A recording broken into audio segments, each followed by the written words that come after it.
Mama zetu watabeba lawama, watake au wasitake. Wale ambao wana umri kama wa kwangu, walipokwisha tangaziwa kwenda Beijing kule, kina mama wakatangaziwa usawa, wakaufurahia sana tangu mwaka 95 huko, wakafurahia ule usawa na wakaupigia debe. Walipoubeba usawa ule kuanzia 95, wenzao wana mpango mrefu ambao wanataka athari zake zije baadaye. Kwa hiyo kuanzia mwaka ule kina mama wamebeba zile athari na ndio walezi wa familia. Kwa hiyo watoto waliokuwa wamekwisha zaliwa kipindi kile na wale waliozaliwa baada ya pale wakawa wanalelewa malezi ya maandalizi yanayokuja leo, ya haya mambo yanayokuja leo. Malezi yake ni kuanzia kipindi kile. Ule usawa ukawapelekea kina mama hao wakaona hata kulea watoto sio haki zao. Mwanamke akafikia kuwa akiwa hana ajira, akipewa fomu yoyote kuandika sehemu ya kazi, akiulizwa unafanya kazi gani, anaona aibu kusema ni mama wa nyumbani. Anaona aibu, ile kazi aliyompa Allah muhimu kweli, anaona aibu kwa sababu wenzake wameshamtangazia usiwe goalkeeper. Kwa hiyo anajiandikisha kwenye sehemu ya kazi mkulima. Hana hata kipande cha ardhi anacholima, lakini anakwepa kuandika mama wa nyumbani. Wanakwepa kulea familia zao. Mikakati ikaenda kwa sura hizo, kina mama wakapata misaada ya ajabu ajabu, wakafurahia. Walipopanda kiuchumi vizuri, hawataki tena kulea watoto. Miaka ya nyuma kidogo huko, ikawa mtoto anaanza kuwa boarding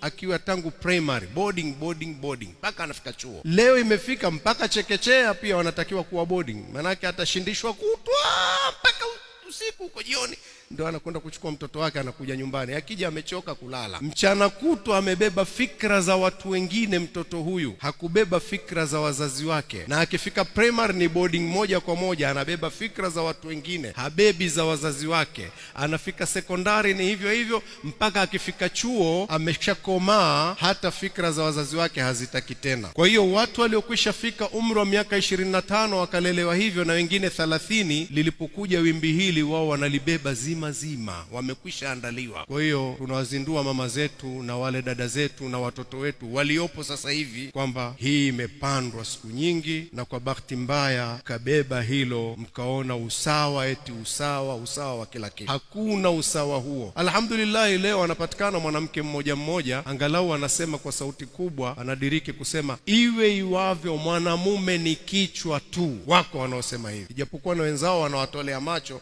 lakini ndio uhalisia. Kwa hiyo ndugu zangu, haya ni matatizo hawa watu wamealeta, tunaona kama ni madogo, lakini hayatoishia hapa, wana makubwa zaidi.